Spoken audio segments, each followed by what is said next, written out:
সাধারণ মানুষের সঙ্গে অশোভন আচরণের বিরুদ্ধে সেনা সদস্যদের সতর্ক করেছে বাংলাদেশ সেনাবাহিনী। বৃহস্পতিবার রাতে এক সংবাদ বিজ্ঞপ্তিতে এ তথ্য জানিয়েছে আন্তঃবাহিনী জনসংযোগ পরিদপ্তর আইএসপিআর। এতে বলা হয়, কতিপয় ব্যক্তিদের সঙ্গে সেনা সদস্যদের অশোভন আচরণের বেশ কিছু ভিডিও চিত্র বিভিন্ন সামাজিক যোগাযোগ মাধ্যমে ছড়িয়ে পড়েছে। এ ধরনের ঘটনা সম্পূর্ণরূপে অনাকাঙ্ক্ষিত ও অনভিপ্রেত, যা বাংলাদেশ সেনাবাহিনী কখনোই সমর্থন করে না।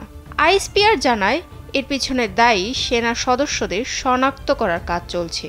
তথ্য উপাত্ত বিশ্লেষণ করে দোষী সেনা সদস্যদের বিরুদ্ধে আইনানুগ ব্যবস্থা নেওয়া হবে।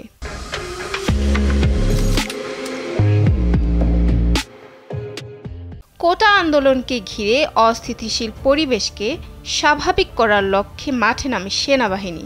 এরপর নানা ঘটনা পরিক্রমায় সেনা সদস্যদের অশোভন আচরণের বিষয়টি উঠে আসে, আর এ নিয়ে সতর্ক বার্তা দেয় সেনাবাহিনী।